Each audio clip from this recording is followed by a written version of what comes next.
వేసవి కాలంలో కొంతమందిని మనం చూసినట్లయితే ఆ వేడి తట్టుకోలేక జ్వరాలు వచ్చేస్తూ ఉంటాయి. అసలు ఈ సమస్య రావడానికి కారణాలేమిటో వివరిస్తారండి? మన శరీరంలో ఏంటంటే మనకు జరిగేటువంటి ప్రతి పని లేకపోతే ఒక ఆరోగ్యం కానీ అనారోగ్యం కానీ ఏదైనా సరే మెదడులో కొన్ని కంట్రోల్స్ జరుగుతుంటుందన్నమాట. అందులో ఒక దాని పేరు ఏంటంటే హైపోథాలమస్ అని ఒక భాగం ఉంటుంది. ఈ భాగం మనకి ఆకలి, తర్వాత మన దాహం వేయటం అంటే దప్పిక కలగటం, తర్వాత ఒంటి వేడి ఎలా ఉంది, పెరుగుతుందా తరుగుతుందా దాన్ని కంట్రోల్ చేయడం, ఇవన్నీ కూడా ఈ హైపోథాలమస్ చేస్తూ ఉంటుంది అనమాట.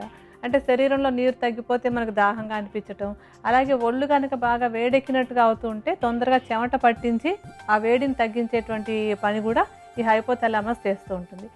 అంటే చెమట ద్వారానే మన ఒంటి టెంపరేచర్ ఎప్పుడు మెయింటైన్ అవుతుంటుంది అనమాట. కొంచెం ఎండ ఎక్కువ రాగానే లోపల నుంచి కొంచెం నీరు బయటకు వచ్చి అది చర్మాన్ని చల్లబరిచి మన శరీరం వేడెక్కకుండా చేస్తూ ఉంటుంది. అయితే ఈ ఎండాకాలంలో ఏమవుతుందంటే బాగా వేడి విపరీతంగా పెరిగిపోయి ఈ చెమటతోటి బ్యాలెన్స్ చేయడం కష్టం అయిపోతున్నట్టు. ఆ హైపోథాలమస్ కంట్రోల్ కూడా తగ్గిపోతూ ఉంటుంది. అంటే తీవ్రమైన ఎండ ఉన్నప్పుడు ఆ ఎండకు సరిపోయినంత నీటిని మనం తీసుకోవట్లేదు అనుకోండి, చెమట పట్టించడానికి కూడా సరిపోదు కదా. అలా నీటి శాతం తక్కువగా ఉండి బాగా ఎండవేడి ఎక్కువగా ఉన్నప్పుడు ఈ హైపోథాలమస్ కంట్రోల్ తగ్గిపోయి శరీరం బాగా వేడెక్కిపోతుంది. అలాంటప్పుడు ఈ వేడి వల్ల వచ్చేటువంటి జ్వరాలు వస్తుంటాయి. అంటే డైరెక్ట్గా ఎండ శరీరం మీద పడకుండా చూసుకోవడం ఒకటి. ఆ తర్వాత ఏంటంటే మంచినీళ్ళు తాగటం చాలా తప్పనిసరిగా గుర్తుపెట్టుకోవాలి. దాహం లేదనో లేకపోతే ఏదో పనిలో హడావుడిగా ఉన్నామనో నీళ్లు తాగకుండా వదిలేస్తూ ఉంటారు. అలా కాకుండా అంటే మామూలుగా ఉన్నప్పుడే రోజు కనీసం 10 గ్లాసులు నీళ్లు తాగుతూ ఉండాలి. అలాంటిది ఈ ఎండాకాలంలో ఇంకా బాగా పెంచి ఒక 12 నుంచి 15 గ్లాసుల వరకు నీళ్లు దాహం అనిపించక ముందే, అంటే దాహం అనిపిస్తోందంటే ఏంటంటే శరీరంలో నీరు తగ్గిన తర్వాత మనం తీసుకుంటున్నామని చెప్పి, అలా తగ్గే వరకు కాకుండా ముందుగానే నీళ్లు తాగుతూ ఉండడం, పదే పదే నీళ్ళు తాగుతూ ఉండడం అనేది తప్పనిసరిగా చేస్తూ ఉండాలి.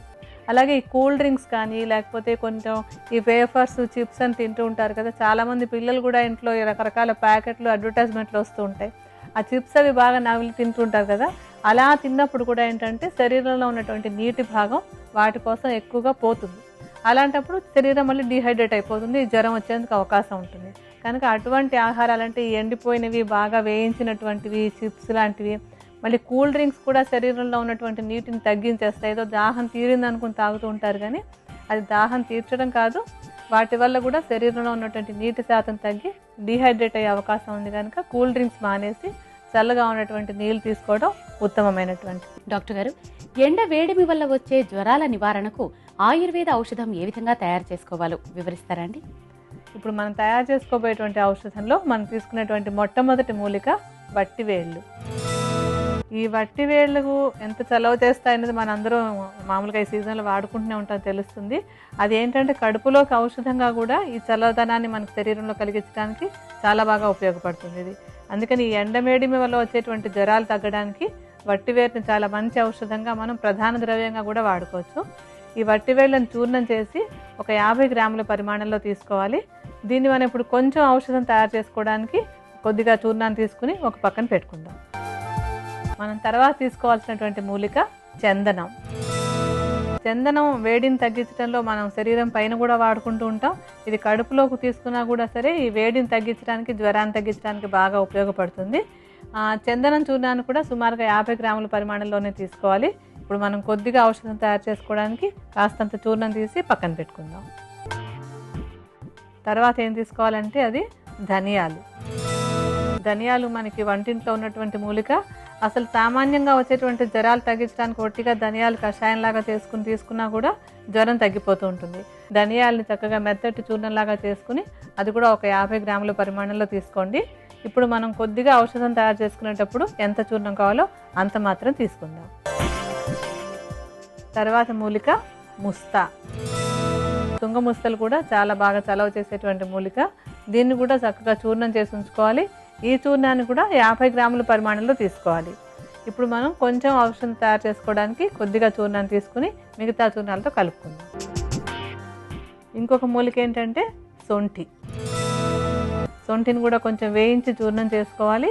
ఈ చూర్ణం కూడా 50 గ్రాములు తీసుకోండి. ఇప్పుడు మనం కొంచెం ఔషధం తయారు చేసుకోవడానికి కాస్తంత చూర్ణం తీసుకుని మిగతా చూర్ణాలతో కలుపుకుందాం.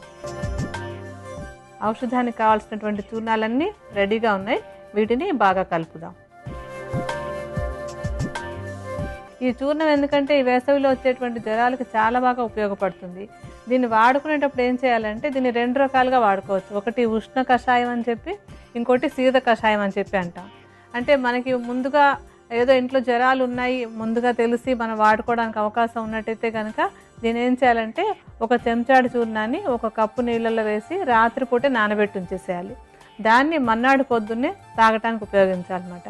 అలాగే పొద్దున్న నానబెట్టి ఉంచేస్తే సాయంత్రం పూట వాడుకోవచ్చు. దీన్ని శీత కషాయం అంటాం. అంటే ఏంటంటే వేడి చేసి కాచి అంతా ఏం లేకుండా ఒట్టి చల్లనీళ్ళని అలా ఉంచేసి దానిలో ఈ మందుని వేసి వాడుకోవడం అనమాట.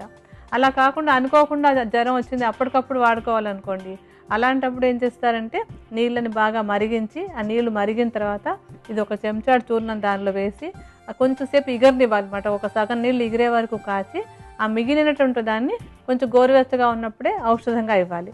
అంటే అప్పటికప్పుడు జ్వరం వస్తే మనం ఎప్పుడో శీత కషాయం చేసుకుంటాం నానబెడతాం అనుకుంటే సరిపోదు కదా. అలాంటప్పుడు ఈ ఉష్ణ కషాయాన్ని వాడుకోవచ్చు. లేదు ఇంట్లో జ్వరాలు ఉన్నాయి మనకి ముందుగానే ప్లాన్ ఉంది తెలుసు మందు వేసుకోవాలని తెలిసినప్పుడు ముందుగానే నానబెట్టి ఉంచుకొని శీత కషాయంగా కూడా దీన్ని వాడుకోవచ్చు.